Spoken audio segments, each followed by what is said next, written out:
The morning after my daughter hit me, I did something nobody expected. I invited her to breakfast. When she arrived at the cafe, she smiled and said, "Finally, Dad, you admit you were wrong."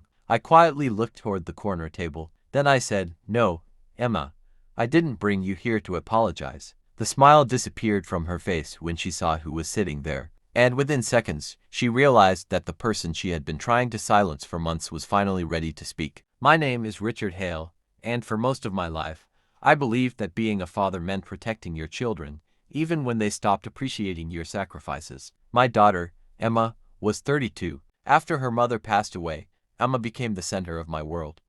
I helped her through college, supported her first business, and even sold a small property I had inherited from my parents when she needed money to keep her company alive. I never kept a record of what I gave her. To me, it was simply what a father did. But somewhere along the way, Emma changed. She became distant, impatient, and increasingly angry whenever I questioned her decisions. The argument that changed everything started over something surprisingly simple. Emma had asked me to sign several financial documents connected to a property I had helped her purchase. I told her I wanted to read them carefully first. She became furious. "You never trust me," she shouted. "I trust you as my daughter," I replied.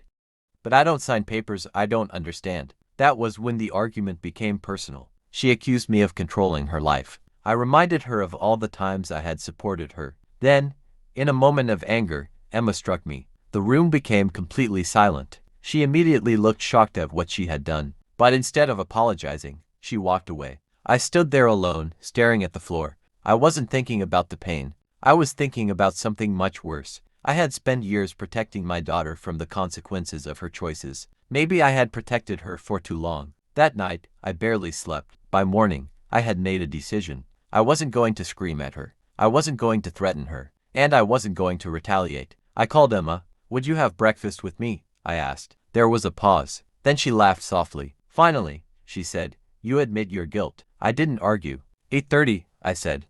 The cafe on Oak Street. When I arrived, someone was already waiting for me. Her name was Margaret Lawson. Margaret had been the accountant for Emma's company for nearly 3 years. I had met her only once, but 2 weeks earlier, Margaret had contacted me privately. She had discovered financial documents that didn't match the information Emma had given me. At first, I refused to believe it. Then Margaret showed me the records. Several transactions had been made from the business account. Some of the money had been transferred into accounts connected to Emma's personal expenses. And there was something else. My signature appeared on one of the documents, but I had never signed it. Margaret had kept copies of the original paperwork. That was why I invited her to breakfast. Not for revenge, for the truth. When Emma walked into the cafe, she looked completely relaxed. She sat across from me. "So," she said, "are you finally going to apologize?" I looked at her quietly, then I pointed toward Margaret. Emma turned. The color disappeared from her face. "Why is she here?" Margaret placed a folder on the table.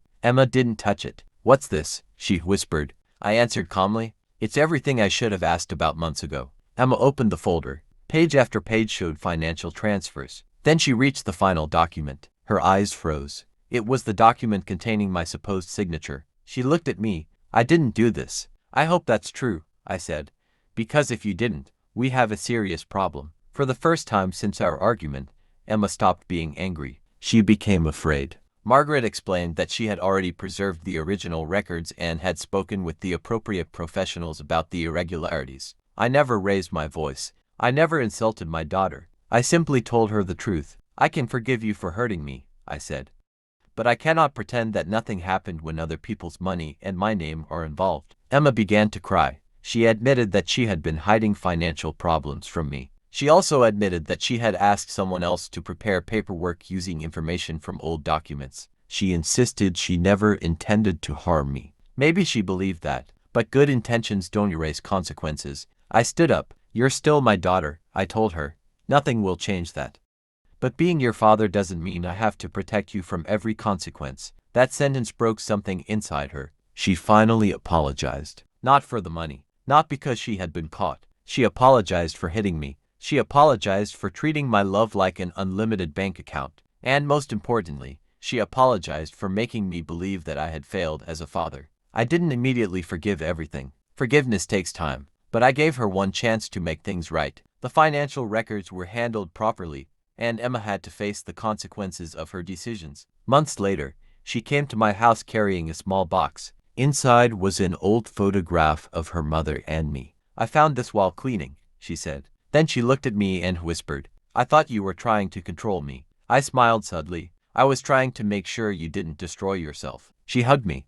This time, there was no anger, no shouting, no argument, just two people standing in a quiet room, realizing how easily love can be damaged when pride becomes louder than gratitude. I never wanted revenge against my daughter. My revenge was simply refusing to lie for her anymore. Sometimes the strongest response isn't hurting someone back. Sometimes it's stepping away, telling the truth, and allowing people to face the consequences of their own choices. And that breakfast changed our relationship forever. Not because I defeated my daughter, but because, for the first time, we both understood that love without boundaries can become another kind of destruction. If you have ever sacrificed everything for someone you love, remember this. Helping someone doesn't mean you have to carry their mistakes forever. Richard didn't destroy his daughter. He simply stopped protecting her from the truth. And sometimes, that is the hardest kind of love a parent can give. If this story touched your heart, remember to value the people who stand beside you before pride pushes them away.